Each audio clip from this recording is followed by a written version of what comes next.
memasuki era digital yang mengubah cara orang menjalani kehidupan. Apapun yang bisa dilakukan dengan teknologi digital, mulai dari memesan makanan, belanja sayuran, hingga membeli tiket liburan anak muda sekarang tuh kayaknya udah tahu gitu ya, semua udah serba cepat, serba digital gitu. Anak muda zaman sekarang harus memahami nih teman-teman revolusi teknologi dan perubahan perilaku masyarakat saat ini. Karena kita merupakan calon pemimpin masa depan nih teman-teman. Tentu saja kita yang bekerja di dunia yang nggak jauh-jauh dari teknologi layanan internet pasti sangat memahami ya betapa pentingnya sekarang jaringan internet dalam menunjang kita di dalam berbagai aspek kehidupan nih teman-teman. Teman-teman, jangan pada beranjak dari layar laptop dan handphone kalian ya. Siapin pertanyaan yang banyak, nanti kalian simpan di chat inbox kita. Siapa tahu kalian beruntung dan bisa dapetin link aja dari kita buat nanti malam mingguan nih teman-teman.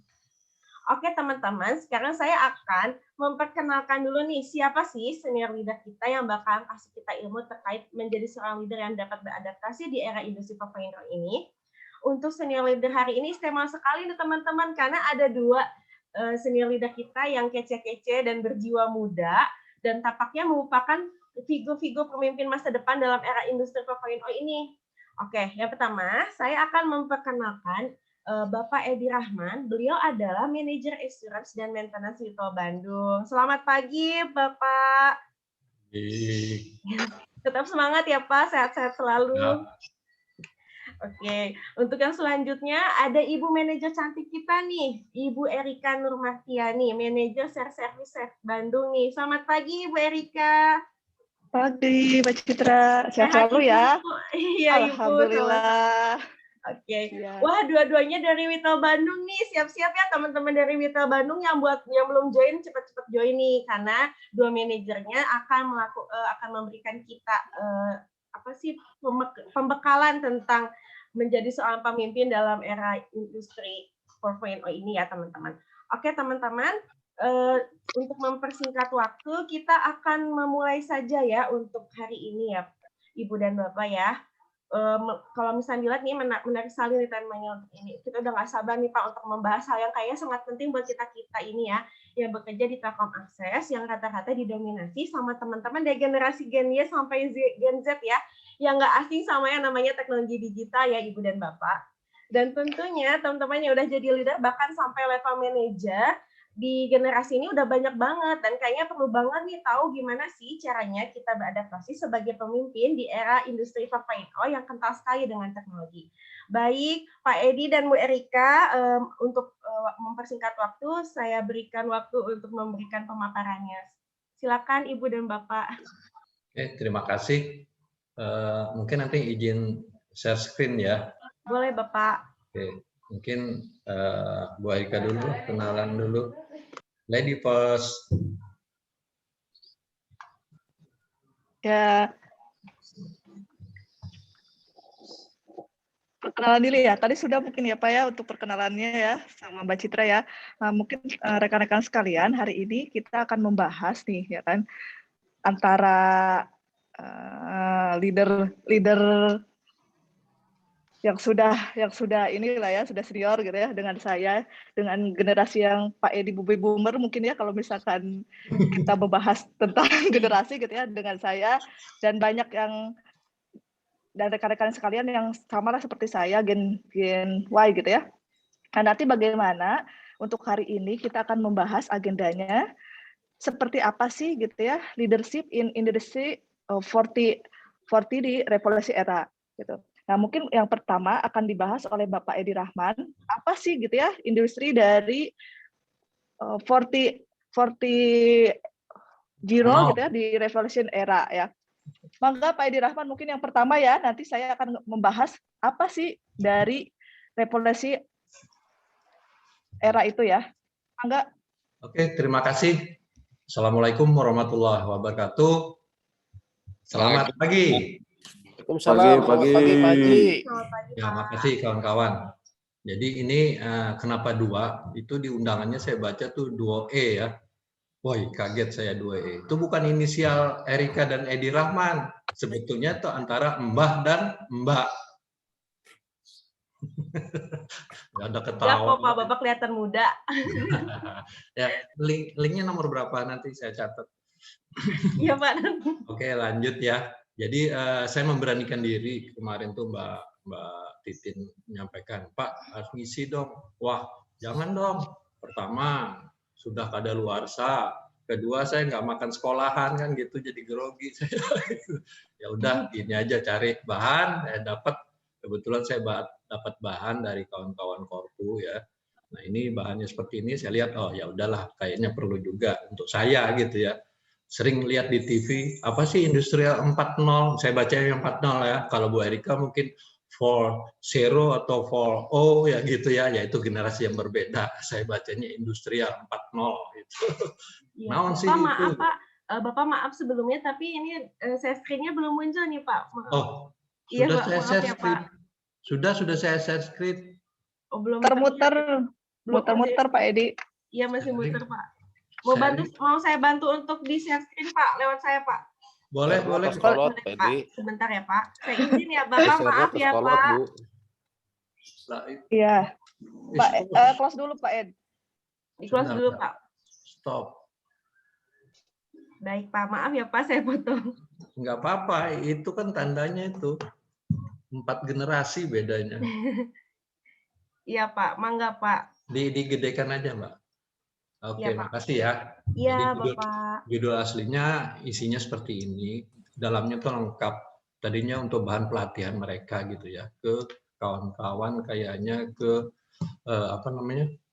yang milenial yang baru ya di Telkom. Nah, ini saya lihat ya bagus juga. Oke, ini isinya nanti industri 4.0 era gitu ya, the great challenge, business and leadership. Yang ketiga adalah leadership in industry 4.0, 4.0 lah gitu lah biar gampang. Jadi itu lanjut. Mangga lanjut. Iya Pak. Ya, lanjut. Nah ini ya, seperti gambaran. Sebentar tadi yang di depan tadi. Oke, saya lanjut di sini aja. Ini story-nya saya kira kawan-kawan udah tahu, tapi belum tentu ngalamin zamannya itu. Sekitar tahun 90-an baru mungkin, atau 80 sekian yang bisa ngalami era di zaman itu ya. Yang lainnya mungkin sebelumnya belum terbit ya. Nah saya udah terbit gitu ya. Jadi cerita yang dulu. Jadi awal-awal tahun 50 itu pager pertama gitu ya. Kalau tahun 47 itu sudah ada radio transistor dan lain-lain, juga ada data transfer dulu itu. Dan itu masih terbatas kalau data transfer dari dipakai oleh Amerika ya untuk pertahanan mereka. Terus kemudian tahun 50 tuh ada pager udah mulai. Pager itu yang dokter-dokter pegang itu ya. Udah keluar ada teks gitu ya, ada SMS. Nah, itu kayak ngalamin, pernah punya dulu waktu itu masih di Sumatera.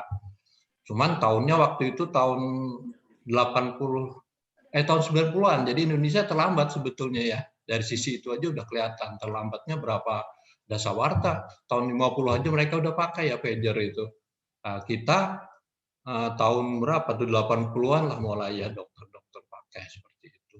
Tahun 90 udah booming. Pager gaya itu ditaruh di sabuk ya. Sampai tahun 69 lah saya lihat. Nah, itu sudah ada kayak network tapi terbatas untuk pertahanan aja. Jadi cikal bakalnya dari internet sekarang ini. Kemudian tahun 71 sudah meningkat lagi, ada pertama kali email dikirim, itu pun terbatas ya. Nah, saya ngalamin pertama email atau data ya di Telkom dulu waktu saya masih di Padang dulu ya. Nah, itu sudah bisa kirim-kiriman data, kirim-kiriman ini melalui semacam email, tapi email internal Telkom waktu itu dibuat. Nah, itu linknya fisik ya, point to point dikirim. Jadi tahun 72 juga sudah ada lagi peningkatan, ini nggak kebaca kecil ya. Nah, Iconic Game sudah ada, tahun 81 sudah ada laptop, lahir ya tahun 82, kemudian menjadi CD dan lain-lain sudah meningkat ke sana. Tahun 84 sudah ada mobil pertama yaitu phone mobile ya. Nah itu tahun 84. Saya waktu itu di Sumatera, Padang, itu pertama kali GSM di launching di Batam. Nah saya ikut dari awal-awalnya seperti apa, barangnya gede banget, Nokia itu, Nokia kalau packing yang segede gini pakai anten gitu ya. Nah, itu saya ngalamin, prepare-nya seperti apa, rigid banget kita di Telkom itu. Waktu itu ya, harus ada DP, harus ada model kartu keluarga, macam-macam lah gitu ya. Prepare-nya ke sana. Jadi apa ya, rigid tuh. Nah, ini nanti ada kaitannya dengan Bu Erika tentang bentuk-bentuk manajerial, manajemen yang rigid gitu ya, dan agile gitu ya. Bacanya entah salah entah enggak, mohon dimaklum gitu ya. Tapi pengalaman seperti itu. Bulan-bulan membahas kenapa diambil Batam kok tidak Jakarta dan lain-lain ya. Nah, karena saat itu orang Batam tuh sudah punya handphone, pakai handphonenya Singapura. Jadi Singapura tuh overlap ke sini ke Indonesia. Mereka udah pakai itu. Kita aja waktu ke sana itu deso gitu ya. Apa itu gitu ya. Nah ini akhirnya ya pemerintah kenapa menetapkan itu pasti punya dasar ekonomi, dasar industri, dasar pertahanan gitu ya. Akhirnya diambil alih, pemancarnya ditembakkan ke arah Singapura. Jadi bahkan kita bisa pakai handphone kita GSM waktu itu di Singapura gitu ya. Jadi bolak-balikan gitu ya. Nah ini, jadi ada unsur politis juga di samping bisnis. Nah, kemudian tahun 88 muncul lagi full digital kamera ya, ramai itu ya, kelakik-kelakik nggak perlu lagi celluloid gitu ya. Nah dulu kan pakai diabdruk dan lain-lain. Oke, saya lanjut aja. Kemudian tahun 89, tahun 90. Nah ini 90 ada yang mau udah lahir ya gitu ya. 0,05% people sudah menggunakan internet gitu ya. Jadi ya sebagian kecil udah mulai internet tahun 90-an. Terus kemudian lanjut ke tahun-tahun berikutnya, komersial dial up internet sudah mulai tahun 92, udah nyoba ya dulu semua 92. Bu Erika kayaknya baru umur setahun, belum pernah nyoba saya kira, baru bilang Abi atau Ibu gitu ya. Nah, selanjutnya saya loncat-loncat aja tahun 97, launch dari modern sosial media. Nah, sosial media bentuknya macam-macam. Dulu yang terkenal awal-awal itu Line ya, Line gitu ya, banyak banget. Nah, berkembang terus, kemudian jadi WhatsApp dan lain-lain.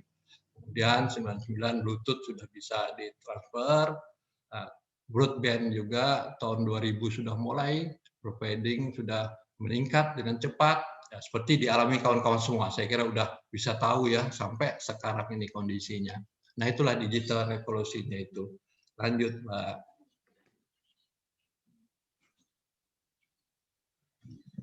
Kecepatan nggak saya ngomongnya? Enggak kok Pak, nggak kecepatan. Oke. Kecepatan tuh biar ngelewati bahasa Inggrisnya. Saya itu dulu dapat E kecil, E kurus, sesuai bentuk tubuh saya kalau bahasa Inggris gitu ya. Oke, inilah macam-macam tadi ya, YouTube, email dan lain. Saya kira kawan-kawan sudah tahu persis gitu ya.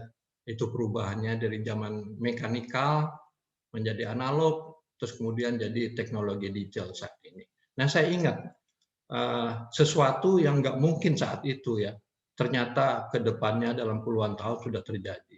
Dulu waktu saya masih pendidikan, PAMTK atau PMTNT tahun 76-78. Nah, kawan-kawan pasti belum terbit semua saat itu ya. Di GGK Law. Ada dosen saya itu Pak Patirani orang Ambon, itu ahli telegraf. Jadi telegraf itu yang telegram dulu ya, itu dasarnya adalah biner 0 dan 1, kodifikasi di sana antara 0 dan 1, 0 dan 1 membentuk huruf dan lain-lain ya di sana. Pak Patirani, Pak Sdianto pasti kenal lah itu Pak Patirani. Dia nggak kenal, berarti masih tuaan saya berarti dibanding Pak Is ya. Jadi gini, beliau bilang waktu itu angkatan macam-macam, ini saya agak lebar sedikit biar ada wawasan kawan-kawan ya, histori kita di Telkom juga. Di Telkom ya tentunya grup dari Telkom itu sendiri. Dulu tuh ada kelas yang paling keren saat itu Palapa baru diluncurkan. Nah itu ada kelas Palapa, itu number one sekali itu. Orang-orang awas number one, kita minder lihat kawan-kawan itu. Jadi kelas Palapa tuh macam-macam, ada kelas anten, ada kelas SKSD, ya Pak Isdianto tuh SKSD di Pontianak dulu itu, jagonya itu, stasiun kecil SKSD itu. Nah itu, terus kemudian kelas, jadi anten tuh ada khusus kelas anten, dia spesialis anten. Nah dulu tuh memang spesialis banget dibuat ya. Terus ada lagi yang nomor 3 nih, nomor 3 urut-urutannya, itu transmisi. Nah itu Pak Agus itu ahlinya dulu di Batam ya. Nah itu kelas transmisi. Itu berkelas itu 3 urutan itu, kita nggak pede deh ketemu gitu ya. Terus baru yang keempat ada kelas telepon, voice, telepon. Wah itu keren juga itu, beberapa sentral lokal, sentral SLDJ ya dulu itu, dan lain-lain.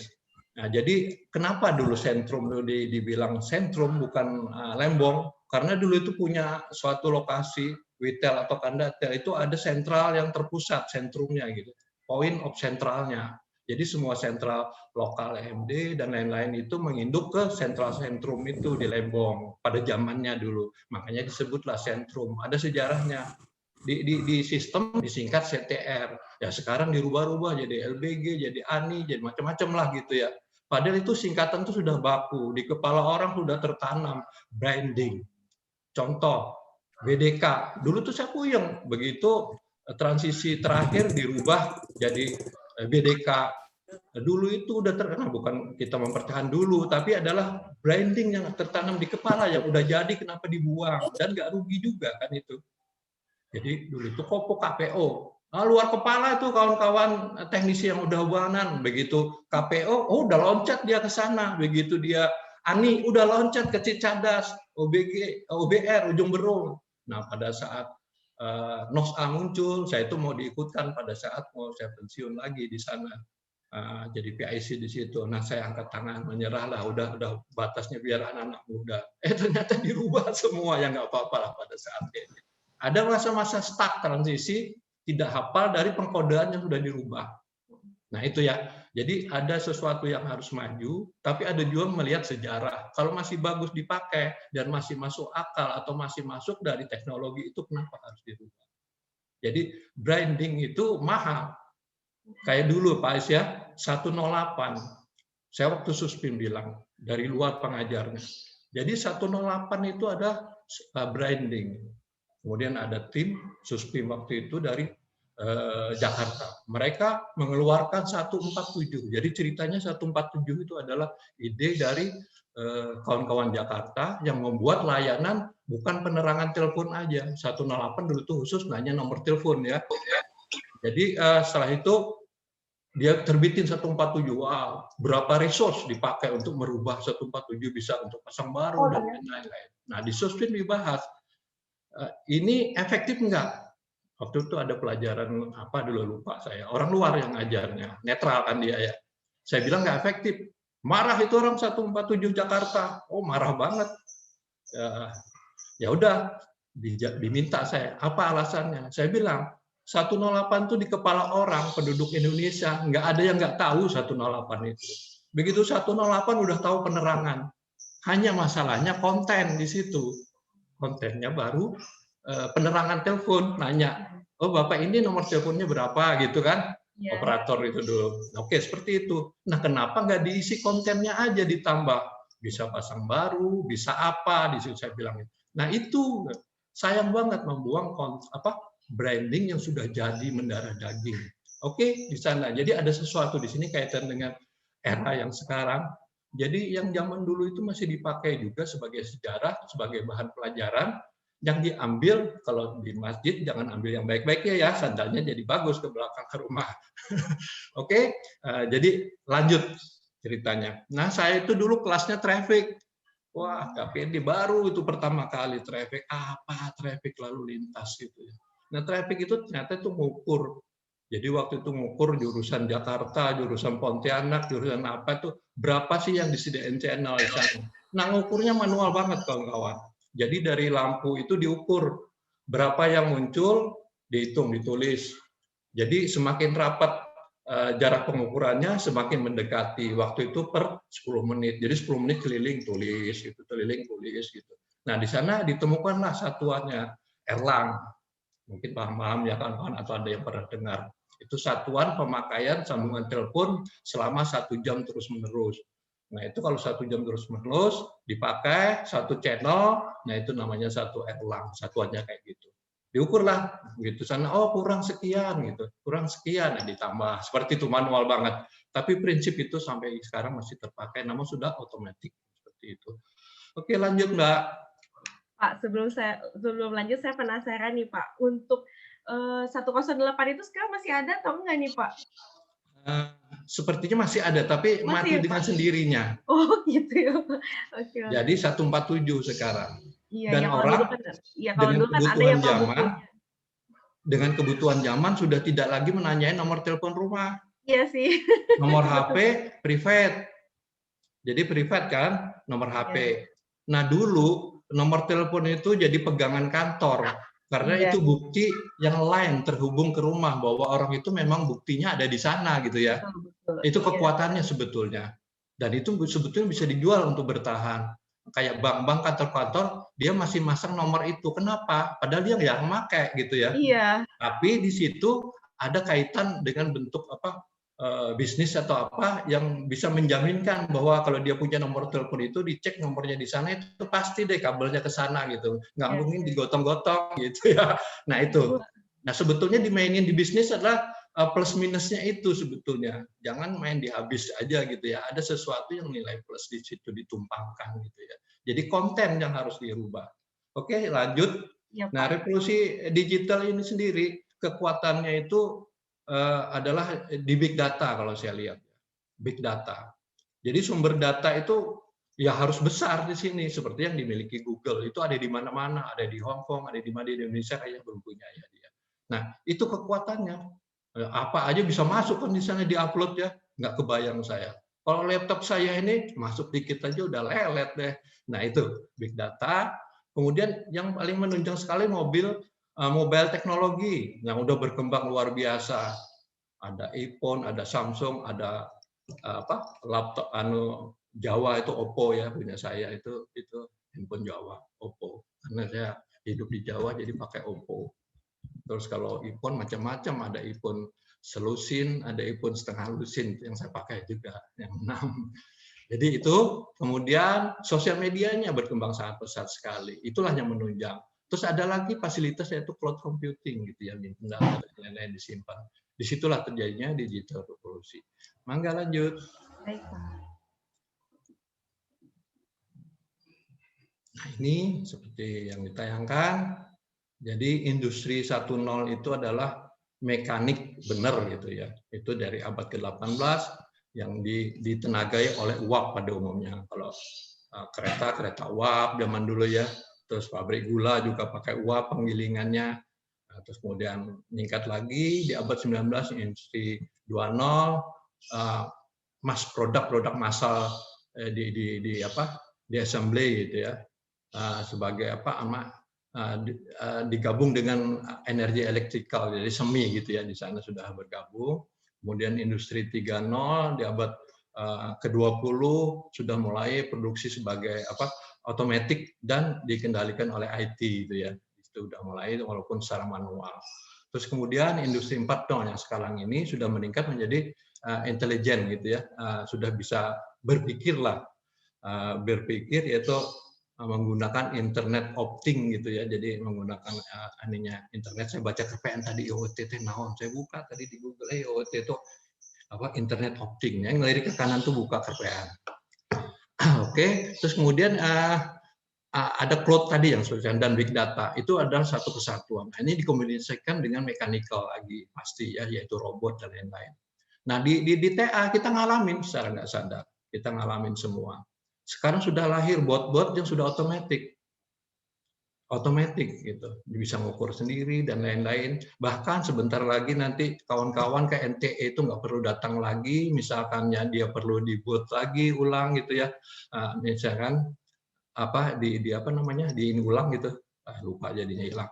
Kawan-kawan tahu lah. Nah itu bisa on desk, semi manual tapi otomatis gitu ya. Nah nanti meningkat lagi mungkin dalam hitung bulan inilah, itu lagi dikembangkan oleh WHO. Nah, nanti dia udah bisa ngukur sendiri, kalau ini perlu di reboot gitu ya, dia reboot sendiri gitu, nggak perlu lagi. Nah, yang penting sekarang, zaman sudah berubah seperti ini, alat-alat atau mesin-mesinnya udah seperti itu. Tapi yang paling penting adalah kitanya harus berubah juga, kepala gitu ya. Berubahnya apa? Nah, pertama pelanggan, konsumer. Konsumernya masih minta harus didatangin gitu, padahal udah bisa on desk. Bahkan bukan pelanggan aja yang harus minta, internal kita sendiri pun harus membuktikan, harus ke pelanggan. Nah, sekarang ada toh aplikasi kita, apa namanya, lupa saya, teknisi kita harus ke lokasi memastikan untuk bisa closing. Nah, saya nggak paham, punten, mungkin apakah ini ya penyesuaian kepala kita lagi gitu semua. Udah dibuatin otomatis, harus lagi datang ke sana, apa nggak buang resource itu, buang waktu. Mungkin dia saat dia datang ke sana bisa ngerjain yang lain gitu ya. Nah ini, mungkin saya nggak paham gitu, atau saya terlalu cepat mimpinya, suka pemimpi gitu ya. Tapi harus balancing bareng antara kita, si pelaku, si penentu. Karena manusia itu bukan mesin. Walaupun IoT-nya lebih canggih, bisa kayak manusia, kayak yang di film itu, tapi nggak punya jiwa. Nah itu kemenangan manusia di situ. Oke, lanjut. Kalau kelamaan, waktunya tolong dikasih tahu ya. Nah, ini tadi yang seperti saya sampaikan tadi. Nah, lanjut, Mbak.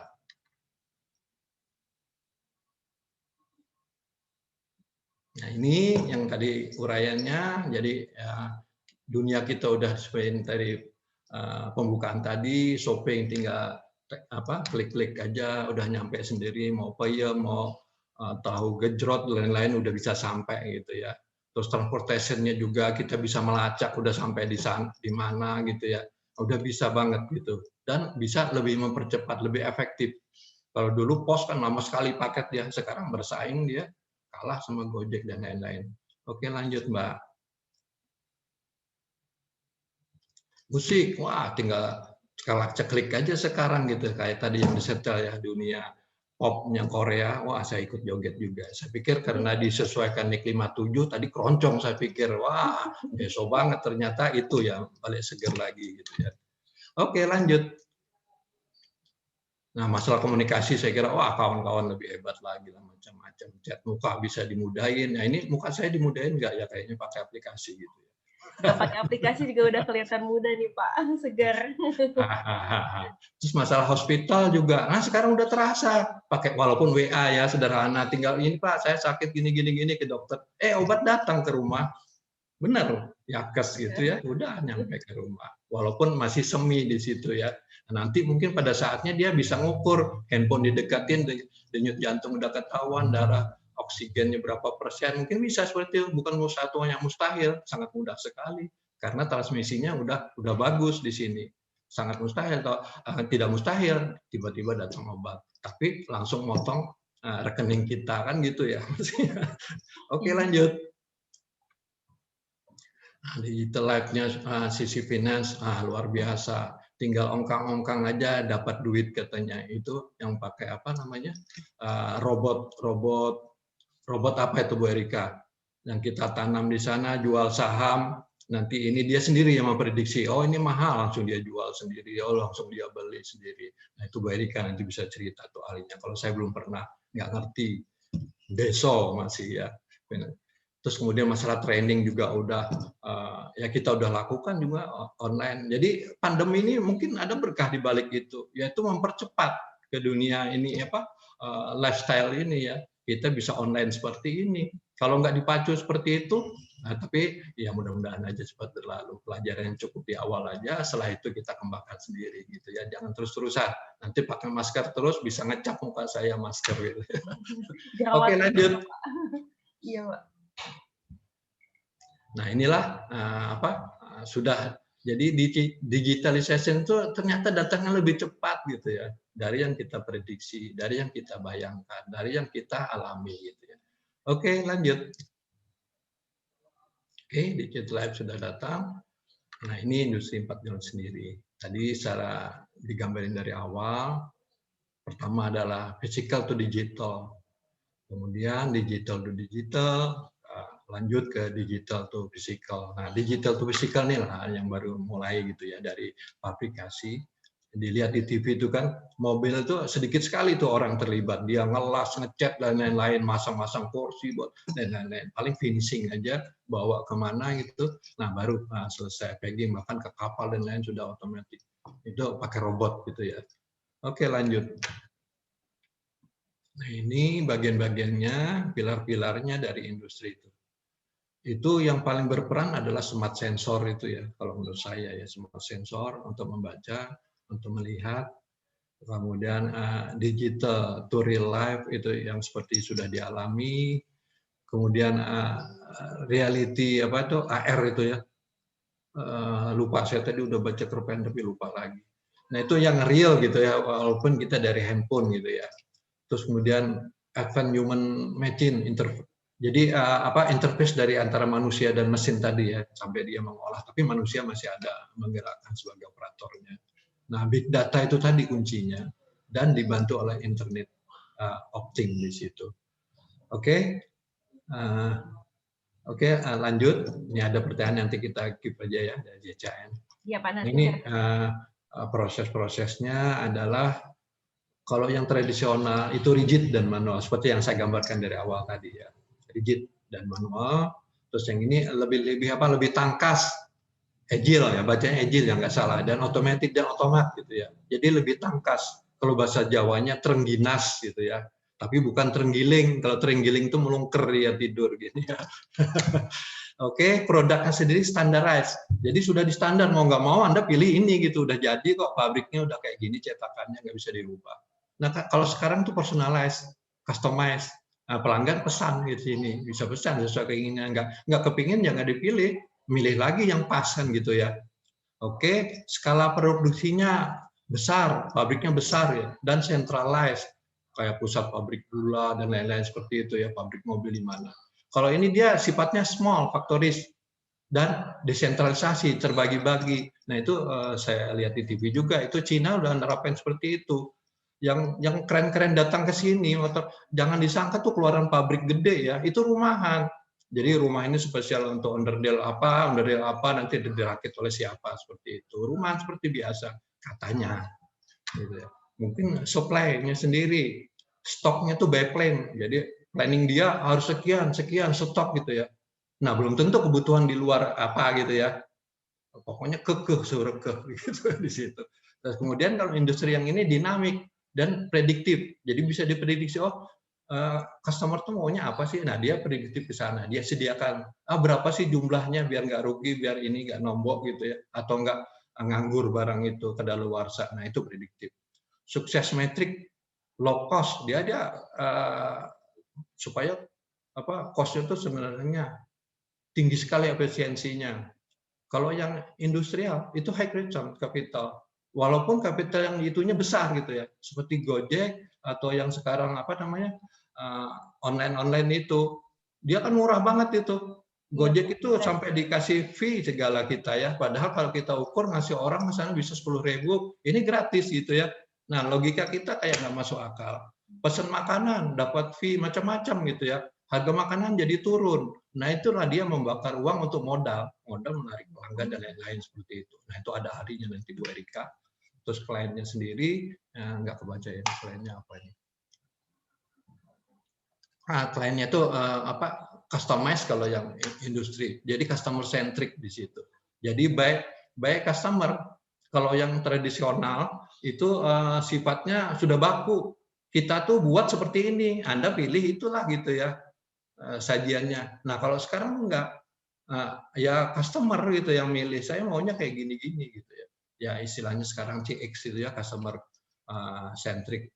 Itu dari urutan-urutan terbesar, customer centric lah, itu 28% dari suatu kebutuhan itu ada di customer centric. Makanya sekarang Telkom tuh marahnya ngubah ke customer centric aja. Jadi sampai dibuat harus closing di rumah dan lain-lain, karena customer centric-nya butuh, orang Indonesia masih butuh harus didatangi gitu ya. Jadi peran pemerintah mungkin adalah pembelajaran ke customer juga, ke masyarakat juga. Dunianya sudah berubah begitu ya. Jadi harus sama gitu. Kalau enggak kita ke surga di sini ternyata dia masih pikiran jadul, orang harus datang, harus pegang barang-barang sayang harus dibetulin gitu ya, baru puas gitu ya. Oke, lanjut Mbak. Oke, nah ini 10 terbesar dari perusahaan-perusahaan terbesar gitu ya, seperti kita ketahui semua. Saya kira udah tahu. Lanjut. Nah ini di Indonesia sendiri betapa kaget juga ya. Dari 268 juta penduduk Indonesia, urbannya 56%. Terus kemudian populasinya ada 300 PS populasi yang ada di Indonesia 133%. Itu kaum urban tadi. Terus kemudian penetrasi pasar ada 56%. Untuk internetnya 56%. Kebayang ya. Mobile subscription-nya ada 133%, jadi satu orang mungkin bisa pegang 2 ya, 2-3 gitu. Nah, terus kemudian internet user-nya juga separuhnya, aktif sosialnya separuhnya, terus mobil sosial media juga hampir separuhnya ya. Itu pasar yang besar sekali. Oke, lanjut. Nah ini sekarang dunia sudah berubah.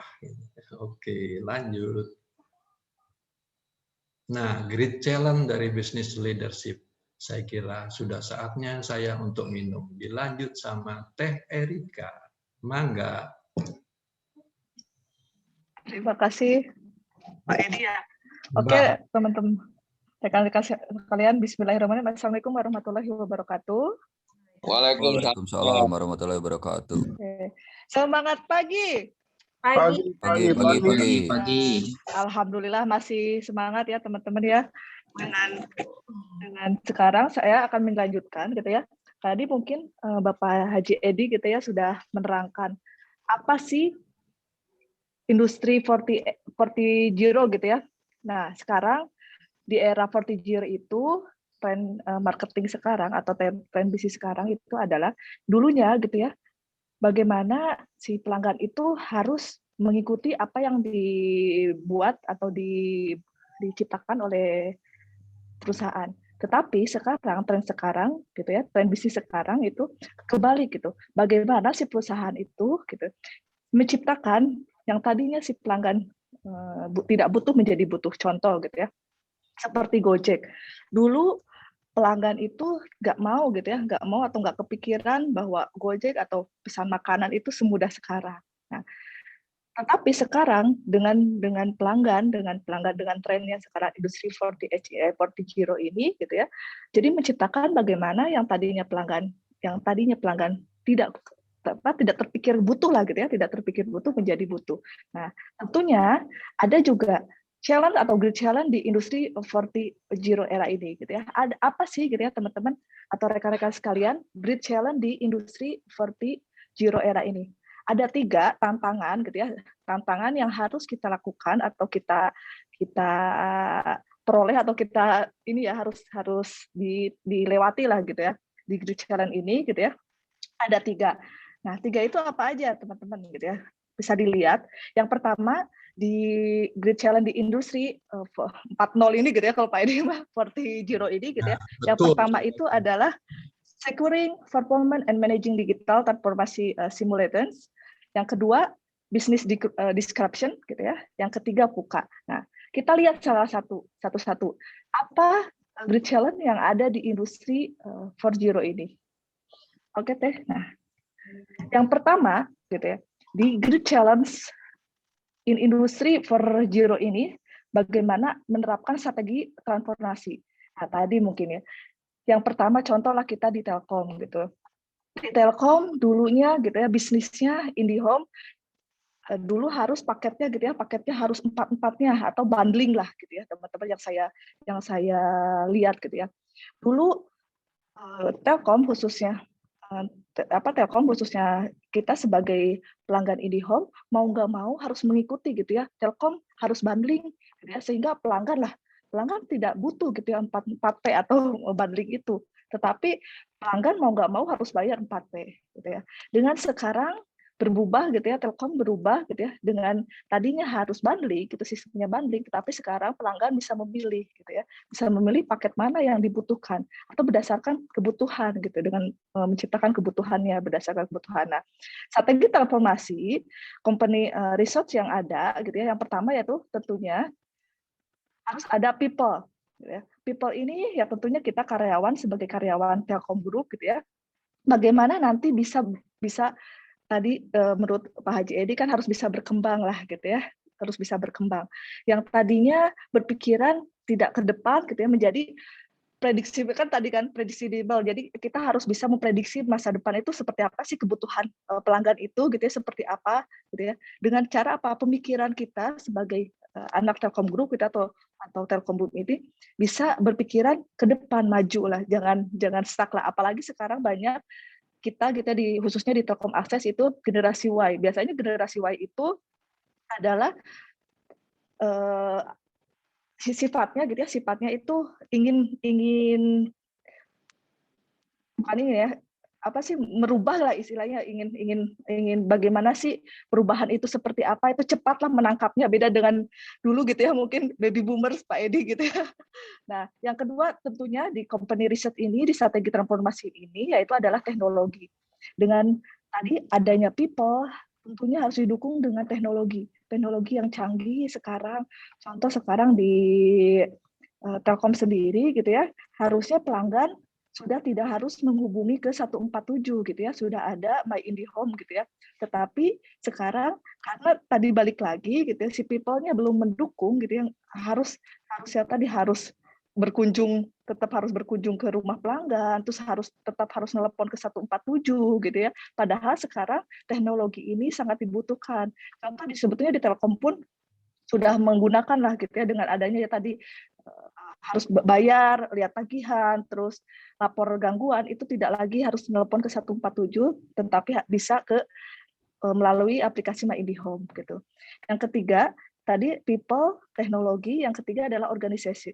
Organisasi ini juga harus didukung gitu ya, harus baik ketika kita di era transformasi di 4.0 ini.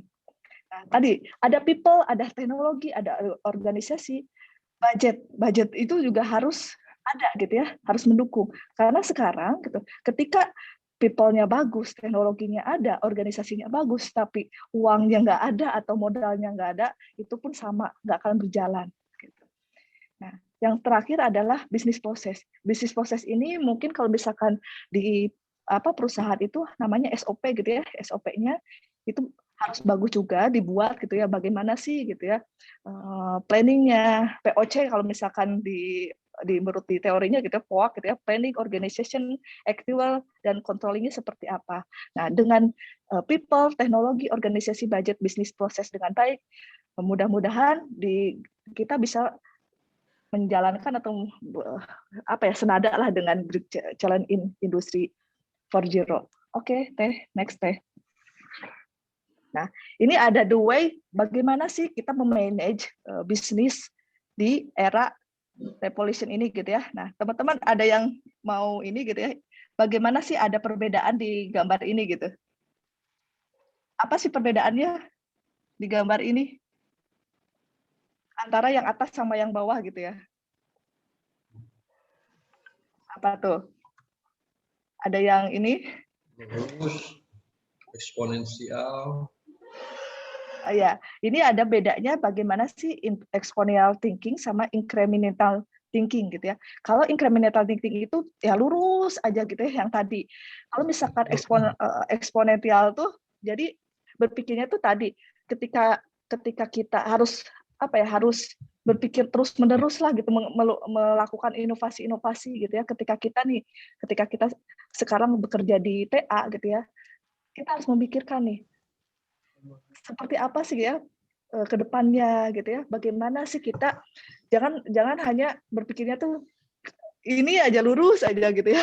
Jadi memikirkan strategi ke depannya sudah masalah ya sudah masalah terus aja ya. Jadi kalau misalkan di gambar ini gitu ya, exponential thinking itu bagaimana kita sebagai karyawan ataupun sebagai manusia khususnya gitu ya, bagaimana bisa melakukan inovasi-inovasi gitu. Terus harus bisa memprediksi masa depan tuh seperti apa sih gitu ya. Jangan hanya berpikiran tuh lurus aja, hidup tuh seperti itu aja. Jangan gitu ya. Karena memang sekarang eranya berbeda gitu. Apalagi sekarang gitu sudah terbuka lah gitu ya. Sudah terbuka persaingan bebas gitu, semua orang bisa masuk ke Indonesia gitu ya, baik orang asing gitu ya, sehingga dengan kita berpikiran exponential thinking, dengan cara kita berpikiran smart gitu ya, bisa mengeksplor diri gitu ya, kita akan bisa bersaing di era ini. Oke, kita lanjut ya. Oke, next. Nah, adapun gitu ya, yang kedua, tantangan yang kedua itu bagaimana kita bisa growth strategi. Nah, growth strategi ini biasanya ada dua gitu ya, ada dua di yang harus dilakukan biasanya. Yang pertama itu adalah organic growth gitu ya. Organic growth ini biasanya dilakukan di dalam perusahaan gitu. Dan yang kedua itu adalah inorganic growth. Itu biasanya perusahaan melakukan di luar perusahaan gitu ya. Dengan cara apa kita lihat gitu ya. Next ya, Teh ya. Nah, kita lihat growth strategi yang harus dilakukan gitu ya. Di organisasi grow ini, yang tadi organisasi grow itu dilakukan di dalam perusahaan. Apa yang harus kita lakukan gitu ya, atau perusahaan lakukan ketika melakukan organic grow ini? Yang pertama itu adalah mendesain atau mendevelop new product yang tadi. Ketika kita ingin menjadi pemenang gitu ya, pemenang di era Revolution 4.0 ini, yang pertama itu kita harus menjadi designing atau developing new product. Kita harus berinovasi gitu. Contoh mungkin dulu Telkom ya, tadinya gitu ya, yang hanya telepon rumah gitu ya, sekarang sudah berinovasi gitu, mempunyai layanan IndiHome gitu ya. Nah, sekarang IndiHome pun berinovasi juga gitu ya, dengan cara apa? Dia bisa melakukan CCTV gitu ya, dan bisa menjalankan aktivitasnya itu di handphone. Nah, itu sudah kita lakukan lah, Telkom ini sudah lakukan gitu ya. Yang kedua adalah bundling on existing product gitu. Nah, mungkin sekarang Telkom masih masih belum gitu ya, masih belum memikirkan bagaimana bisa melakukan join antara Telkomsel gitu ya dengan IndiHome. Mungkin nanti bisa dilakukan ya bundling itu gitu ya, kan sekarang masih beda-beda nih ya antara telepon rumah produk IndiHome dengan Telkomsel gitu ya, dengan ini. Nah, mungkin nanti bisa disatukan gitu bundling ini. Nah, yang selanjutnya adalah increase sale. Increase sale ini apa sih gitu ya? Increase sale ini biasanya dia melakukan apa ya? Increase itu ya? Expand dari alat produksi maupun hasil produksi. Nah, itu ya contohnya kalau misalkan di Telkom ya sekarang ya increase itu ya, gitu ya. Yang keempat adalah expanding product. Expanding itu melakukan expand atau yang tadinya hanya di satu produk atau di satu area gitu ya, kita bisa melakukan di industri yang berbeda lah gitu ya, itu expanding gitu. Nah, yang kelima adalah research for new market. Maksudnya nanti ketika kita di era ini gitu ya, digital ini, kita harus melakukan riset ke pasar. Jadi apa sih gitu ya, dengan tujuannya apa sih riset ini? Riset ini tujuannya nanti apakah produk yang kita sekarang buat atau misalnya yang kita sekarang pasarkan ini itu masih disukai nggak sih gitu ya? Atau nanti kalau misalkan tidak disukai gitu ya, nanti pelanggan tuh sukanya apa gitu ya? Itu dengan cara apa? Research gitu. Nah, biasanya sekarang perusahaan-perusahaan itu melakukannya dengan cara apa? Biasanya menyebarkan kuesioner gitu ya, atau misalkan dengan cara sekarang mengisi Gidok lah gitu ya, dengan kepuasan. Kalau di Telkom sendiri melakukan survei kepuasan pasar, itu yang biasa dilakukan.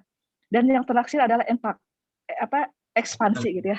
Nah, ekspansi itu sama sih dengan tadi expanding gitu ya. Ekspansi itu bisa yang tadinya hanya pemasarannya di Indonesia gitu ya, kita bisa mengembangkannya ke luar negeri. Itu ekspansi. Oke, itu adalah yang dilakukan di organic growth atau di dalam perusahaan. Oke, selanjutnya. Nah, yang kedua adalah ada inorganic growth. Inorganic growth ini adalah strategi nanti perusahaan itu di luar perusahaan gitu yang dilakukan. Dengan cara apa? Biasanya ada 4 strategi yang bisa dilakukan oleh perusahaan di inorganic growth ini atau di luar perusahaan gitu. Yang pertama adalah merger gitu ya. Yang kedua akuisisi, yang ketiga joint venture, dan yang keempat adalah strategic alliance. Yang pertama itu kan kita lihat gitu ya, apa sih yang bisa dilakukan di luar perusahaan gitu ya. Ketika perusahaan nih ketika dilihat kurang maju ya perusahaan itu ingin maju. Nah, ada 4 strategi yang bisa dilakukan. Yang pertama adalah merger. Merger itu adalah menyatukan 2 perusahaan menjadi satu. Nah, maksudnya apa? Contoh dulu Bank Mandiri itu adalah antara join tuh teman-teman, antara 2 bank menjadi satu. Tetapi kalau merger itu dirubah namanya gitu, dirubah namanya menjadi nama yang berbeda. Gitu. Contoh dulu ya Bank Mandiri itu adalah persatuan dari 2 bank yang berbeda, akhirnya melebur menjadi nama Bank Mandiri. Itu merger. Jadi 2 perusahaan digabungin gitu ya, dan dirubah namanya. Itu merger. Pasti harus dirubah kalau merger. Kalau akuisisi itu 2 perusahaan dibeli bisa menjadi namanya salah satu gitu. Contoh dulu Lenovo sama Motorola. Lenovo-nya sekarang yang dipakai, Motorola-nya lebur gitu. Itu namanya akuisisi. Yang ketiga adalah joint venture. Joint venture itu adalah antara melakukan kerjasama antara 2 perusahaan, tetapi masing-masing perusahaannya ini adalah masih tetap berdiri gitu ya. Contoh Telkom dengan Sigma gitu ya. Telkom dengan Telstra, Sony sama Ericsson. Sony-nya masih ada, Ericsson-nya masih ada. Dia bergabung, joint venture gitu. Oke. Selanjutnya adalah strategi alliance gitu ya, yang dilakukan perusahaan di era reformasi ini gitu ya. Ada strategi alliance. Strategi alliance itu kerjasama antara 2 perusahaan. Jadi dia melakukan relationship lah gitu ya. Hanya kalau kita mah endorse gitu ya, bekerja sama lah, membangun hubungan gitu ya. Nah, oke, itu yang dilakukan di luar perusahaan gitu ya. Oke, selanjutnya challenge apa yang harus kita hadapi di era reformasi ini? Lanjut ya, adalah VUCA. Nah, VUCA ini kita menarik nih teman-teman. VUCA ini selalu kita hadapi di era reformasi inilah. VUCA itu apa sih? Singkatan dari volatility, U-nya adalah uncertainty, C-nya adalah complexity, dan A-nya adalah ambigu. Kita lihat apa sih yang harus kita hadapi di era revolusi ini ya.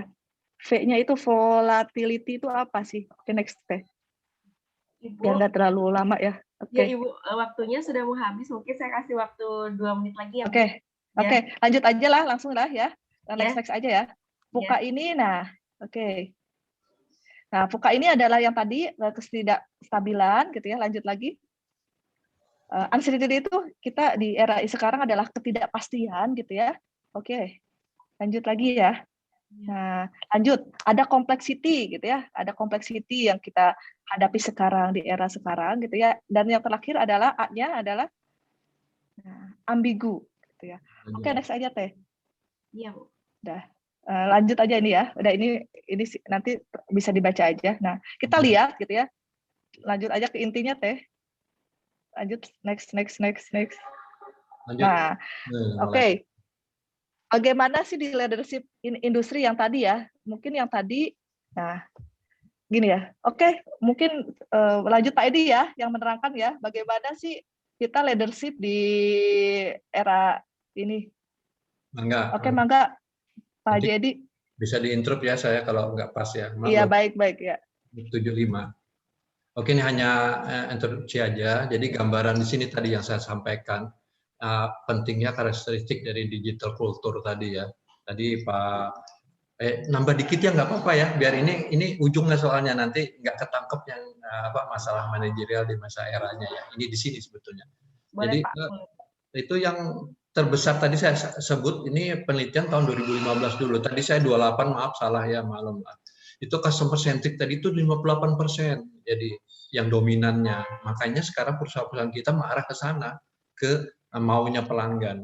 Nah, maunya pelanggan sendiri kalau belum maju, yaitu ada bidangnya lagi atau pemerintah atau apa yang perlu pembelajaran lagi ke arah masyarakatnya sendiri biar bisa sinkron gitu ya jalannya. Jadi tidak di perusahaan aja yang harus jalan ke sana, tapi customer juga bagian dari masyarakat. Dan itulah makanya sekarang lihat menteri mudanya diangkat dari Gojek gitu ya. Itu sesuatu itu. Terus kemudian di Telkom sendiri itu ada divisi divisi digital ya. Itu direkturnya dari apa tuh? Yang biasa pesan-pesan barang teh. Online itu loh, Bukalapak ya kalau nggak salah kan, ya dari Bukalapak. Bukalapak. Nah itu kan udah melihat kita kebutuhan itu udah diantisipasi oleh perusahaan. Karena kalau nggak ikut itu hilang kita, Telkom hilang, TA hilang, mau nggak mau karena ini betotan zaman. Jadi nggak bisa kita udah gaya saya aja kayak gini, zaman saya dulu enak toh, zaman saya bien gitu kan, ya nggak bisa. Ya ngikutin zamannya sekarang nggak bisa, ketertinggalan. Contoh aja itu foto dulu tuh merek apa ya? Beken sekali ya, karena dia nggak berevolusi itu udah ketinggalan dia, ditinggalkan. Sekarang dia ada produk-produk HP yang menyesuaikan kebutuhan kamera dan lain-lain. Jadi satu di sana. Nah oke, lanjut. Nah ini leader industri yang tadi saya sebutkan tadi ya, muda-muda semua. Yang tua kemana? Yang tua menanamkan fondasi gitu. Jadi semua punya ini sendiri-sendiri lah gitu ya untuk mengisi di kehidupan ini. Nggak usah khawatir, punya zamannya masing-masing. Lanjut. Nah, the new network leader itu adalah waduhnya bahasa Inggris. Tadi itu udah janji ini Bu Erika bagiannya ini karena saya dapat bahasa Inggrisnya. Jadi ada traditional leadership yang mesti saya sampaikan tadi itu ya, yang di depan tadi itu, yaitu rigid dan lain-lain. Kemudian ada agile leadership, itu yang lebih fleksibel, terengginas, artinya cekatan gitu ya. Nah, lawannya adalah terenggiling, melungker gitu ya, yaitu. Kemudian ada ethical responsibility, itu diantara itulah yang gabungan dari semua itu yang mempengaruhi dari leadership yang sekarang. Oke lanjut. Nah ini tadi yang agile leader, change agility itu mampu beradaptasi dengan perubahan. Itu agile. Mental agility-nya mampu bertahan dalam kondisi apapun. Ya kondisi pasar seperti ini terkait dia bisa muncul lagi seperti itu. Kemudian people agility mampu bekerja sama dengan siapapun. Nah ini yang kerjasama ini perlu, bukan sesuatu yang kecil. Saya nggak bisa dapat bahan ini kalau nggak punya kerjasama gitu dengan kawan-kawan di Korpu gitu ya. Bu Erika jangan ketawa. Terus kemudian ada learning agility, mampu memahami dan mempelajari hal-hal yang baru dengan cepat. Ya paham tapi lambat juga percuma gitu ya. Harus cepat sekarang karena waktunya udah fast harusnya gitu. Bener ya ngomong fast ya. Result agility, mampu tetap berprestasi dalam kondisi apapun. Makanya di TA kan sekarang kita masih juara 1, juara 2, sedih kalah sama Kang Wahyu, salah kedua wae gitu kan. Nah kayak gitu, itu mental itu yang perlu dibentuk. Bukan saing-saingan juga balap-balap, kemudian diakal-akalin biar menang, tak seperti itu. Tapi supaya kita masing-masing maju bersama. Oke lanjut. Ini quick ya jadinya. Nah ini digital leadership, kompetensi apa yang dibutuhkan ya? Drive digital, leverage teknologi itu, modernize, sebetulnya wilayahnya Bu Erika ini tadinya. Negatif, kompleks digital, ya dibaca ya ini nanti kelihatan di situ, digital literacy, jadi ya tentang pengetahuan tentang kedigitalan, leadership yang sekarang sangat perlu sekali. Leading with digitalnya harus pandai itu, jangan ketinggalan, jangan masih jadul-jadul aja pakai telepon manual gitu ya kayak saya gitu ya. Nah, kemudian adaptable, gampang beradaptasi, nah saya masih bisa. Kemudian gitu determination, punya dasar untuk determination ya. Terus driving execution, nah, berani mengeksekusi. Tong ini aja mikir, setahun mikirnya, orang lain sudah yang lain gitu ya. Ya sudah begitu kita eksekusi udah telat gitu. Nah itu ya alignment yang lurus sesuai ininya ya, betul ya Bu Erika ya, jangan takutnya salah. Connectivity itu tadi hubungan, hyper collaboration ya, collaboration yang besar banyak itu semakin menguntungkan. Jangan disangka, punten ya, saya dulu tuh kenal sekali sama CSCS sama juru parkir itu tidak menguntungkan banget. Pengalaman saya waktu parkir di suatu lokasi Telkom penuh, ada lokasi yang ditutup pagar nggak bisa ini. Yang orang Telkom aja nggak diizinkan ke sana, begitu Bapak katanya mangga, dibuka itu saya suruh parkir, akhirnya ngamuk itu yang disuruh terus. Nah itu apa? Itu adalah yang dari apa connectivity tadi itu di sana, walaupun hanya bersapa, udut-udut bareng, jangan dicontoh ya udut bareng. Kemudian integrasi, nah itu satu kesatuan, leading virtual team, nah itu virtual team yang seperti sekarang kita bentuk dan lain-lain. Jadi walaupun tidak kumpul, walaupun jadi satu organisasi secara virtual, kita punya tim gitu di situ ya. Saya punya teman di mana, saya punya teman di mana. Nah itu disatukan dalam satu virtual team, itu menjadikan sesuatu yang besar, menjadikan suatu sumber untuk kita pakai. Oke, kemudian ada kultur budaya itu masih harus berpengaruh gitu ya. Terus kemudian ada empati. Nah, rasa empati itu muncul, jangan hanya lip service saja, ke hati. Nah, itu keberadaan kita dengan robot dan kita manusia. Empati kita ada di situ. Identifying and developing future talent. Nah, ini kawan-kawan udah dibentuk, diantaranya seperti ini caranya dan lain-lain, untuk membentuk talent-talent ke depan gitu ya, untuk melanjut, jangan sampai stuck di suatu generasi saja. Terus 360 thinking, muter, jangan hanya satu lurus, siga kudanya, kacamata kieunya, buka, bisa lirik kiri kanan, bisa kelihatan atas bawah kiri kanan, belakang depan gitu ya. Oke, kemudian ada intellectual curiosity. Waduh, curiosity-nya tengarti. Jadi kayaknya apa curiosity itu, Bu Arika? Ya udahlah, pokoknya itu intelektual, intelijen kita, pemikiran secara intelektualnya berkembang bagus gitu ya. Lanjut. Oke, visionary thinking tadi, kreatif, futuristik artinya ke depan, 4 punya jalur-jalur, tangible tuh terukur gitu ya. Jadi kalau di asuran tuh tangible-nya yang lagi rame sekarang, jeblok punya saya. Oke, lanjut. Nah, ini visionary thinking, kreativitasnya sendiri, allow for as many ideas, dan jadi kemungkinan ideas itu jangan ditahan gitu ya. Oh tidak, gitu nggak bisa yang gitu-gitu, belum sudah nolak dulu gitu ya. Kemudian permit, will, and grace itu sentuhan-sentuhan yang luar biasa, ini ekstrim dan luas di situ, boundary-nya diperluas ya segala mungkin. Encourage daydreaming and playfulness, aduh tengerti. Jadi sehari-hari kita bermimpi terus untuk ke depan gitu ya. Kemudian consent to making mistake, learning from those mistake. Jadi kita belajar dari suatu kesalahan tadi. Tong kesalahan ieu wae terulang lagi. Eta mah naon katanya? Jerapah apa naon? Zebra atau apa yang kedelai jatuh di lubang yang sama. Terus kemudian keledai meren Pak, keledai. Oh, keledai ya. Keledai. Bukan kedelai ya. Oke. Jadi provide a more relaxed environment. Nah, itu apa? Lupa aku. Nanti aja lanjut ya. Relasi dari lingkungan gitu ya. Nah, visionary thinking future. Waduh, kepean dadaan ini saya. Jadi visionary thinking itu kayak yang mungkin membaik ke depan lah, kayak kawan-kawan sekarang itu pasti yang generasi milenial sekarang udah melakukan seperti itu gitu ya. Secara lanjut, jadi ide-idenya itu progresif, terus path of the future, jadi punya jalur path yang lurus pas untuk yang ke depannya itu jelas gitu ya. Tidak ngerambiang sana hayang iya tapi terjalan semua gitu ya. Oke, lanjut. Visionary thinking, tangible concept. Nah, itu tadi. Jadi konsep-konsepnya itu terukur gitu ya. Waktu, jumlah, tadi yang dibilang Bu Erika tadi, biaya dan lain-lain itu udah terukur. Jadi mimpi ya mimpi, tapi kumaha jalaninnya apa saat kita terbangun seperti apa gitu ya untuk menciptakannya. Oke, lanjut.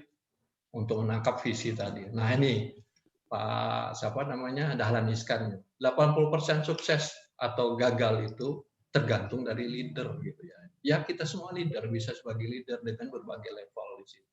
Jadinya yang punya ide, yang punya gagasan atau apapun, itu adalah leader di sini. Oke, bisa leader dari pribadi kita sendiri untuk meleader diri kita. Oke, lanjut.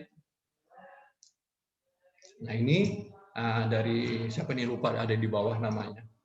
Dari Mister ini tuh ya, dia bilang berawal dari akhir gitu. Mungkin dari episode ini akhir jadi awal lagi untuk start lagi ke depan gitu ya.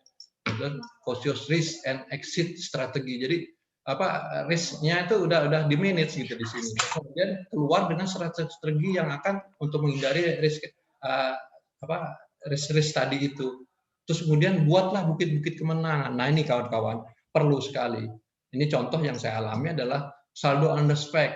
Mungkin kawan asuran bisa tahu ya di sini bejibun lihat bacanya itu ada 10.000 dulu Bandung.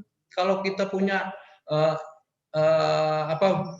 kemenangan untuk menghabiskan underspec 10.000 udah terduduk dulu. Sumedang 5 orang, Ujung Berung berapa orang, bisa nggak ngabisin? Padahal masih ada tiket-tiket lain, ada tangible, ada perbaikan, gangguan, dan lain-lain di situ ya. Kebayang gitu, kumaha menjamah 10.000. Nah akhirnya dibukalah bukit-bukit. Saya dulu coba hegar mana gitu, serbu dengan bantuan sekian orang, habiskan. Begitu habis, itu mudah-mudahan nonton Kang siapa tuh, lupa lagi TL-nya hegar mana. Nah itu di sana sebegitu nol, pernah nol, underspec itu nggak bisa nol. Besok keluar lagi 5, minimal 1 digit itu harus dipertahankan. Jangan jadi 2 digit lagi. Alhamdulillah sudah lancar sampai tinggal Ujung Berung, Sumedang, dan kadang-kadang Cijora muncul baru. Nah, kemarin saya lihat lagi, habisnya udah hijau, tinggal Sumedang, tinggal Ujung Berung, mau saya garap lagi, gebrak di sana. Ternyata lihat di di dashboard, merahnya naik lagi, kaget saya, underspec baru nggak sekian banyak. Nah, setelah saya cek lagi, bukan, targetnya mengecil. Jadi targetnya dulu 6 itu adalah jumlah saldo dibagi list. Jadi satuannya 0,6. Itu udah tercapai kita, 100 lebih dapatnya gitu ya. Nah, kemudian kok merah semua lagi, udah dibenerin, udah dikeroyah gitu ya. Saya pikir muncul lagi baru, ternyata bukan. Jadi 0,64 sekarang. Nah, itu tantangan lagi ke depan seperti itu, tantangan terus saja. Ya udah semangat lagi, semangat baru. Itulah berawal dari akhir kemarin Juni akhir kita hijau semua misalkan. Nah sekarang tiba-tiba awal Juli muncul lagi jadi merah. Nah itulah awal dari akhir kemarin. Itu yang saya tangkap gitu ya. Nah buatlah plan B. Nah, kemenangan Bukit Satu nggak tercapai, plan B-nya apa gitu ya. Nah dibuat. Nah itu udah dilakukan gitu. Terus hadapi kenyataan. Ya kenyataan tadi. Sekarang jadi merah. Ya target baru gitu. Jangan lemes. Sia-sia deh saya nggak kerja lagi gitu. Ngapain kemarin tunggang langgang berem deui gitu ya. Dicarekan deui gitu. Jangan. Carekan itu adalah semangat pitchin gitu ya. Kadang-kadang gitu ya. Hadapi kenyataan itu. Menang kirim pasukan. Nah, kita kirim pasukan itu, bantu antar unit. Kemarin terima kasih Produsoning membantu underspec kita. Dan kawan-kawan juga berangkat ke Kerawang membantu kawan kita yang ke daerah di sana. Terus energi seorang pemimpin itu yang sangat diperlukan, mempowerin, menyemangatin di situ. Tidak mengendorin. Kalau saya mungkin bagian ngendorin yang nyarekan wae gitu ya, punten. Nah, itu keteladanan lagi. Yang jangan dicontoh, saya pengudut gitu ya. Nah, itu saya ngasihin contoh jelek, jangan ditiru ya. Ada contoh, ada baik, ada jelek. Yang contoh baik sudah banyak, contoh jelek jarang. Saya kasih sebagian satu itu aja, keteladanan merokok, jangan ditiru. Oke, lanjut. Pak Eri pasti ketawa nih. Nah, terima kasih, hatur nuhun. Iya, Bapak sama Pak Edi dan Bu Erika, terima kasih untuk pemaparan hari ini. Mungkin waktunya kurang banyak ya Pak dan Ibu, nanti mungkin kalau ada waktu lagi kita akan sharing session lagi ya. Oke, Bapak dan Ibu, ini udah ada pertanyaan nih dari teman-teman ya. Saya akan bacakan, ada 7 pertanyaan nih. Mungkin, tapi maaf ya untuk 2 pertanyaan, mungkin saya nggak bisa share karena waktu juga udah menunjukkan pukul 10.13 ya Pak Edi dan Bu Erika. Oke, untuk pertanyaan pertama ini dari Pak Suhendar dari tim CCAN. Dia tanya nih Ibu dan Bapak, permisi Pak Edi dan Bu Erika, menghadapi industri 4.0, bagaimana perusahaan menanggapi pro dan kontra pada perubahan teknologi secara instan? Mangga Ibu dan Bapak, mungkin ada yang mau jawab. Oke, saya izin jawab ya, nanti Bu Erika. Jadi pro dan kontra itu saya kira sudah wajar ya, dan itu akan terjadi dari kehidupan gitu. Jadi masa lalu, masa datang itu adalah sudah pro kontra sendiri. Masa transisinya lah terjadi pertanyaan itu muncul. Nah, tentu saja kita ya mau nggak mau tadi garisnya harus mengikuti gitu ya. Seperti di TA, itu nggak bisa kekeh aja gitu, harus fisik terus datang. Orang kurang gitu kan, ya nggak akan keteteran kita kerja. Ya contoh sekarang muncul lah itu bots dan lain-lain yang membantu kita. Dulu Valin gitu ya, Valin manual gitu ya, pakai ONT, baterai dan lain-lain. ONT sekarang dia suruh kembaliin, dapat dari mana? Kalau beli gimana? Investment Bu Erika bakal habis kan gitu ya. Nah dibuatinlah bot Valin di situ sehingga manual. Terus kemudian hasil Valin sendiri sudah otomatis masuk di web Valin atau dashboard Valin gitu. Kemudian dari hasil web Valin harusnya otomatis lagi masuk ke UIM ya, UIM-nya NOSA. Namun kenyataannya ada kendala-kendala lagi, ini ya masa transisi ya. Kendala lagi hanya 20% dari yang di Valin otomatis tadi bisa masuk. Jadi ini contoh ya untuk ininya aja. Pelurusan data-data tadi. Nah, kenapa? Mungkin diantaranya keterbatasan jalur IT-nya, mungkin hanya akses harus sekian aja, karena NOSA dipakai untuk operasional terlalu besar, gitu ya dibatasi, atau cara-cara penulisan tadi, menulis nama ODP yang salah, dan lain-lain seperti apa. Nah, itu yang perlu dibenahin sendiri. Tapi yang paling penting adalah kepala kita harus sesuai ke sana. Di dashboard Valin sudah ada hasil Valin, ceklek masuk di dashboard. Kita masih disuruh lagi ngisi data-data yang di Valin tadi ke Google Doc, manual lagi, tak-etek. Begitu terakhir, ini kenapa nggak dilakukan? Hasilnya 0. Yang diukur di dashboard punten aja kalau ada yang dengar kayak gitu yang nyuruh ya. Nah ini kita bareng-bareng lah menyamakan ini. Jadi akhirnya ya manual lagi, balik ke Geret ngisi G-Doc, tek lagi. Itu contoh satu. Ada lagi dibuatin sudah dashboard performansi bagus-bagus, capture bisa delay waktunya semakin pendek sekarang ya, bagus kayak real untuk kita membaca seperti kita nyetir mobil, kecepatan berapa, bensin sudah berapa. Nah, untuk kita melangkah ke depannya. Nah, ini disuruh capture lagi, dibuatin ke aplikasi ini, dibuatin ke Excel, kirim sekian jam berapa resource yang terbuang di sana. Nah, seperti itu ya, punten sekali. Bukan saya menantang itu, bukan. Ayo pakai itu sudah disediain. Kalau dashboardnya nggak memenuhi, yang dibetulin dashboardnya. Gitu kan, jangan kita mundur lagi balik. Nah itulah yang tadi tren seperti itu, kita mau nggak mau harus ngikutin. Jadi kalau kita nggak ngikutin, kita ini ya perusahaan dan lain-lain, pro kontra tadi ya, lain-lain. Nah kalau nggak ngikutin ketinggalan, berkutat di situ aja terus, padahal orang udah ke depan sana jauh. Begitu kita tersadar ke sana udah ketinggalan, dia era baru lagi gitu ya, ketinggalan wae terus. Oke, nangkep ya? Gimana Pak Suhendra, sudah cukup jawabannya? Sudah cukup. Atur nuhun Pak Edi. Sami-sami. Baik, terima kasih. Baik, ini Pak ada pertanyaan dari manajer kita juga nih yang tadinya di Bandung nih, Pak Eri Ermawan. Mungkin Bapak menyampaikan langsung Pak ini curahan hatinya Pak Eri. Iya. Assalamualaikum warahmatullahi wabarakatuh, Pak Edi, Bu Erika. Nah, kita terpisah udah 1 tahun ya. Ini tadi kan poin 4.0 lah. Kan saya tanya masalah news dan lain-lain itu hanya pancingan saja, karena kan kita bicara belum dibahas bonus demografi ya Pak. Ya. Jadi bonus demografi itu kan menurut United Nations Organization PBB lah gitu. Ya. Jadi ini kan akibat pertumbuhan struktur kependudukan di mana usia kerja itu lebih dari usia yang tidak kerja. Berarti kan kita punya bonus demografi.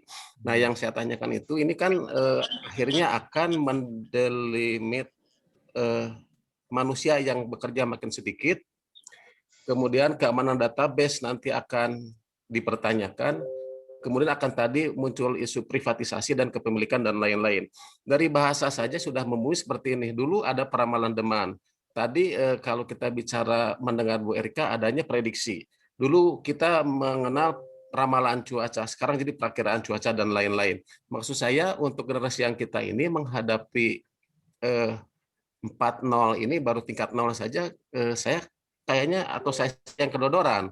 Artinya mensikapinya bagaimana Pak Edi? Demikian, terima kasih. Terima kasih. Jadi kita ini yang tua gitu ya? Maksudnya? Iya. Generasi kita. Jadi generasi kita ini. Ada macam-macam generasi di sini. Kita tuh hanya yang bagian kecil. Jadi ya kita ngikutin, mau nggak mau. Kereta jalan tuh, lari kita. Untuk bisa ikut kereta tuh ya lari kita ngejar gitu ya. Tentu saja dengan segala usaha kita. dengan segala cara, dengan segala kepandaian kita. Tidak ada yang nggak berguna semua, pasti ada bidangnya sendiri. Jadi di dunia saya kira Pak Ustadz lebih paham lagi, seperti mosaik lah gitu, saling mengisi di situ. Nah Yang ini Pak, umur dan lain-lain juga saling mengisi di situ. Nah ini Pak tapi ini prediksi saya bisa salah. Artinya dari unsur-unsur teori high class 4.0 ini, kenapa tidak disinggung masalah unsur kebangsaan, kebinekaan, religius yang untuk memperkuat posisi ini? Karena dengan makin pintar orang yang generasi muda itu, apakah tidak khawatir jauh dari unsur kebinekaan, kebangsaan, dan agama gitu Pak? Mohon maaf Pak. Ya, tadi ada itu disebut, saya lupa di dalam tadi lingkungan dan apa tadi itu ya, budaya gitu ya, dan lain-lain. Nah itu mengarah ke sana gitu, cuman nggak dirinci ke sana karena kita mengarah ke yang real sekarang, kita ke teknologi organisasi gitu ya. Jadi kita persempit. Nanti bisa diperluas ke sana, pasti itu udah diperhitungkan. Tiap-tiap budaya beda, tiap negara akan beda, punya ya ini sendiri. Saya dengan Pak Eri juga beda gitu ya, walaupun kita di generasi tua, tadi dibilang boomer apalah gitu ya. Ya itu beda, punya persepsi sendiri, punya ini sendiri, karena kita hidup, kita punya jiwa. Tapi yakin masing-masing tuh mengisi dari mosaik-mosaiknya sesuai. Oke, nuhun Pak, jelas Pak. Baik, Pak Eri sudah jelas ya Pak Jelas, ya? jelas Pak, jelas Teh. Jawabannya. Mungkin nanti lain waktu Bapak juga bisa ikut sharing session di sini ya Pak ya? Nanti jangan, saya nanti aja. Ya nggak apa-apa Pak. Setuju Pak Eri. Saya nggak bisa. Baik.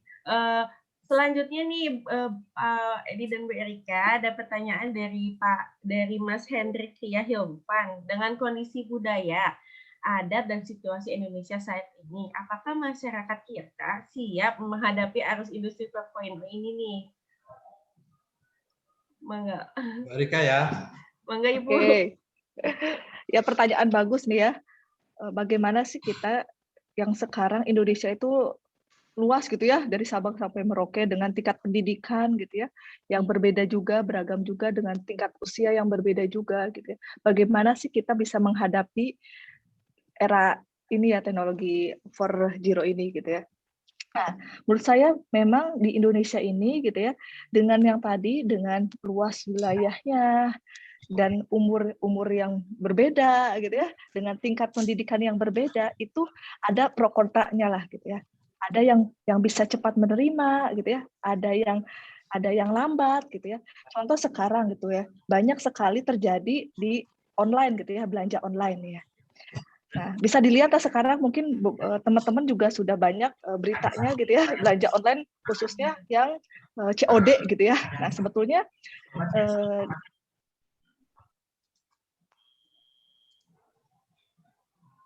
Ibu suaranya hilang Ibu.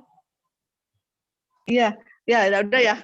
Udah, Oke, contoh yang tadi gitu ya, karena di Indonesia ini berbagai macam tingkat pendidikan gitu ya, usia dan lain-lain gitu ya.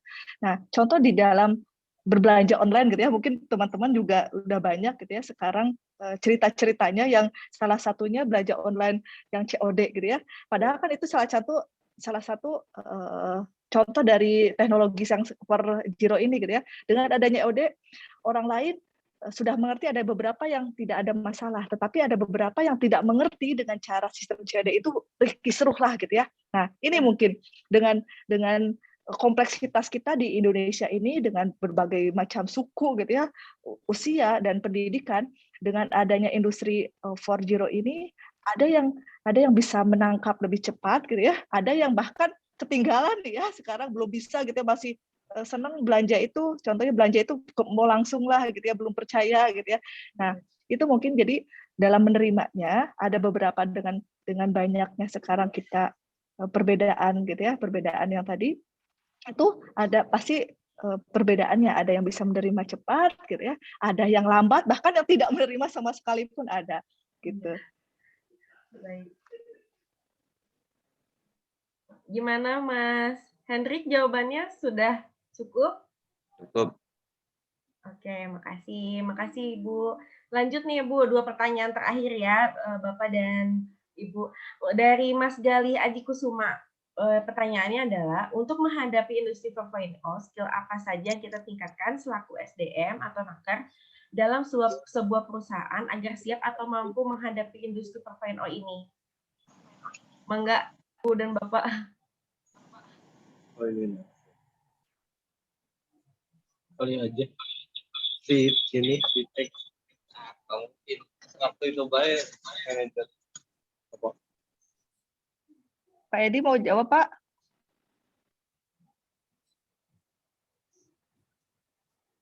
Halo, Pak. Suaranya Kemana? Ya. Pertanyaannya apa, Teh? Tadi tuh dari Mas Gali Adi Kusuma, Ibu, untuk menghadapi industri 4.0, skill apa saja yang kita tingkatkan selaku SDM atau naker dalam sebuah perusahaan agar siap atau mampu menghadapi industri 4.0 ini, Bu? Oke, siap. Saya coba ini ya jawab ya, Kang Galih ya. Oke, bagus pertanyaannya gitu. Skill apa sih yang kita gitu ya, sebagai SDM atau naker harus mampu menghadapi di industri 4.0 ini gitu ya. Yang pertama, karena industri 4.0 ini adalah harus memikir, kita bisa berpikir ke depan lah gitu ya. Tentunya yang skill yang pertama, kita harus bisa meningkatkan daya intelijen kita lah gitu ya, atau memprediksi kita. Kita harus mampu memprediksi bagaimana sih gitu ya ke depan tuh strategi apa yang harus kita lakukan. Jadi inovasi lah gitu ya.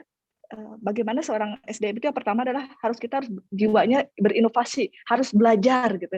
Jangan puas dengan apa yang kita sekarang punya atau yang kita sekarang sudah bisa gitu ya. Jadi kita harus mengelola atau terus belajar skill-skill kita gitu ya dengan cara apa? Tidak puas. Contoh gitu ya. Di kita sekarang, contoh kita di SS lah sendiri gitu ya, di SS misalkan di SS ini contoh misalkan Kang Rizwan sekarang di finance gitu ya. Nah, nanti mungkin gitu ya ke depannya karena Kang Ridwan sudah memiliki banyak skill gitu ya, harus belajar lagi nih skill finance-nya karena sudah banyak, harus bisa skill yang lain. Contohnya misalkan harus bisa juga tentang belajar tentang bagaimana sih nanti mengelola barang gitu ya. Nah, karena memang yang bagus itu ketika kita di era industri 4.0 ini kita harus bisa melakukan atau menambah skill-skill kita gitu ya.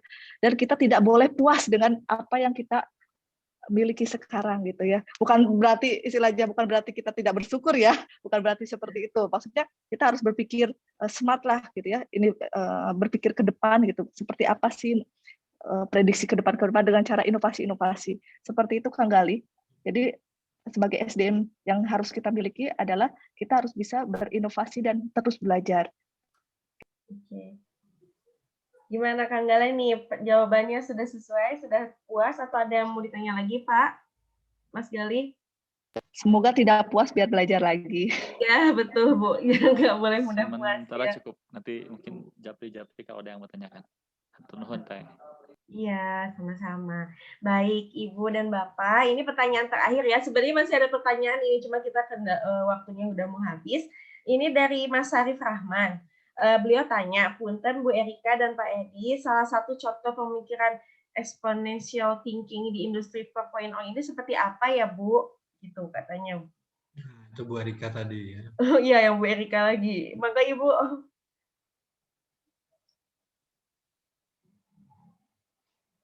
Halo. Bu Erika. Ibu suaranya hilang Bu.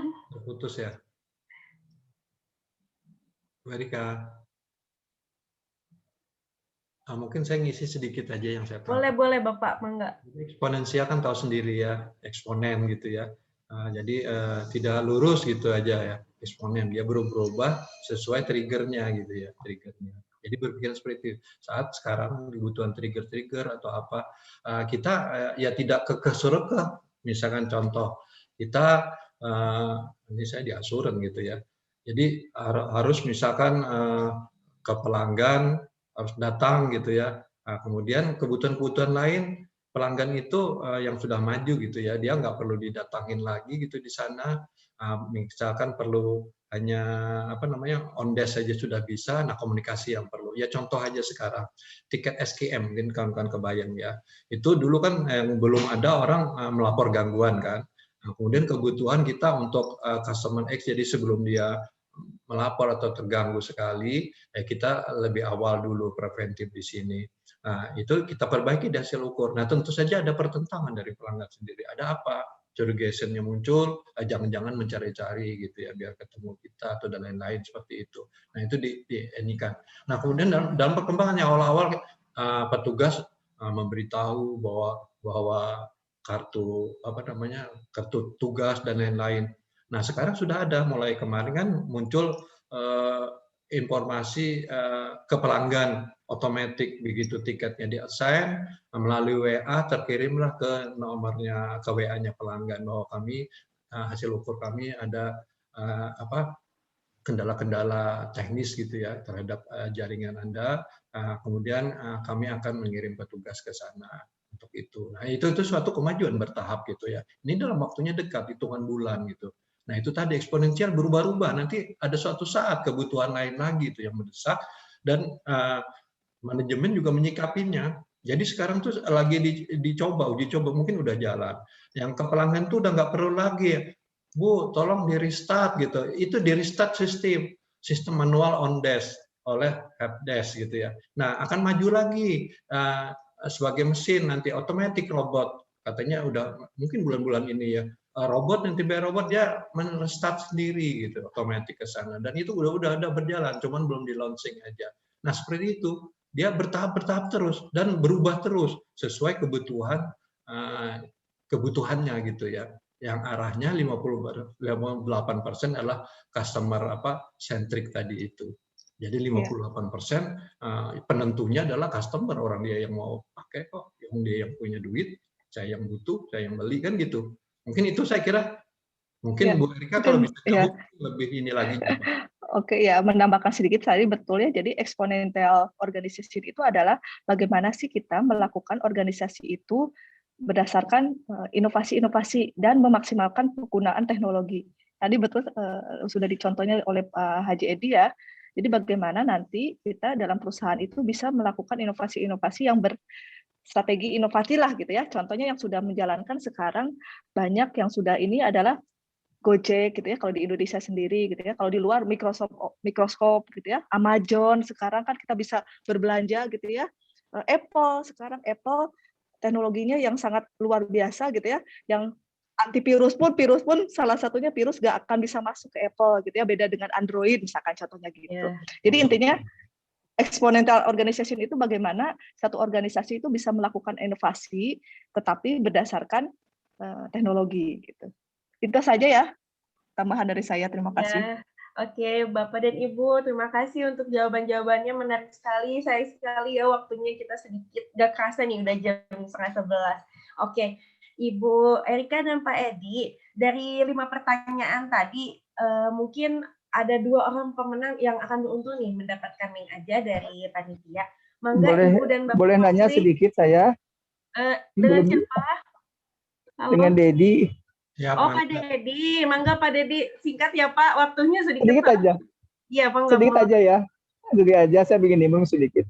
Pertanyaannya mungkin sehubungan dengan menariknya judulnya. The New Network apa itu nggak kelihatan? The New Network Militer, Pak. Dalam industri 4.0G ya. Iya, betul Pak. Ya. Pertanyaannya memang sederhana aja, mungkin kenapa poin 4.0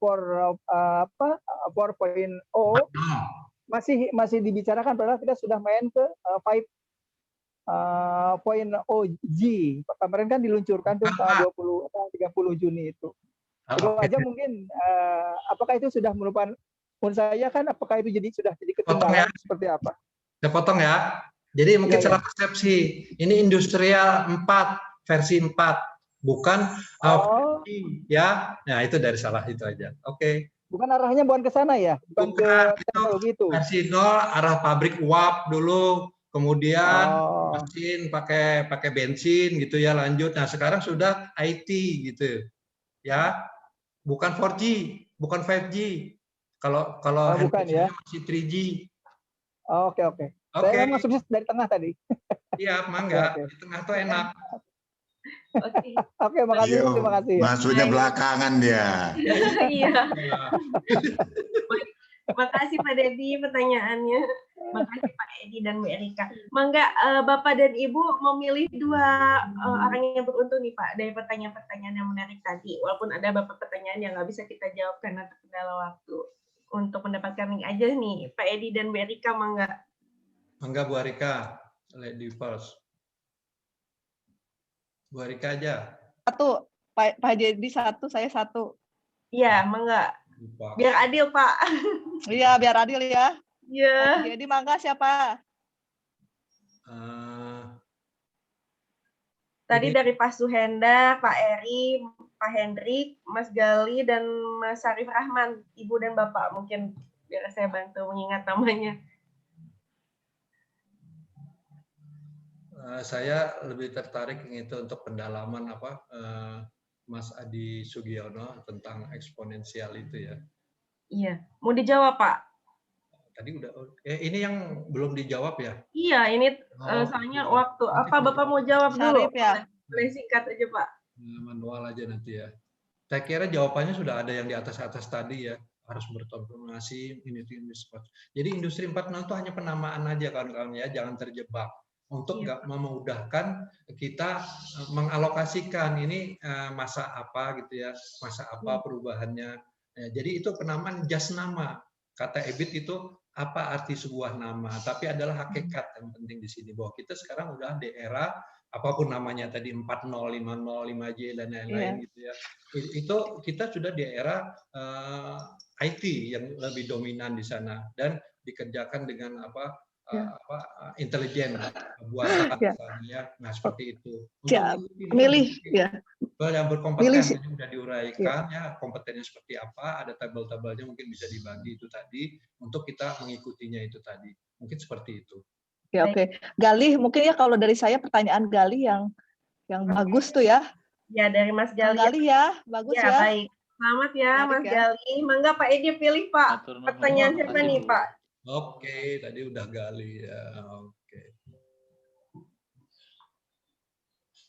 Yang ini Syarif Rahman karena namanya. Oke. Baik, Mas Syarif Rahman dan Mas Gali, jangan lupa untuk share nomor link ajanya ya di chat inbox kita untuk mendapatkan link ajanya. Terima kasih, selamat ya. Oke, Pak Edi dan Berika, terima kasih ya untuk waktunya, wejangannya. Jadi kita tahu nih bagaimana kita bersiap-siap menghadapi era industrial 4.0 ini. Oke. Iya, oke. Baik dan Bapak dan Ibu, terima kasih untuk sharingnya, Pak. Seru sekali dan nggak buat kita semakin tahu nih gimana sih mempersiapkan diri kita sebagai leader di era teknologi dan industri 4.0 ini. Semoga apa yang disampaikan tadi oleh Bapak, Pak Edi dan Ibu Erika dapat diimplementasikan sama teman-teman di sini ya, calon-calon para pemimpin di era serba digital ini.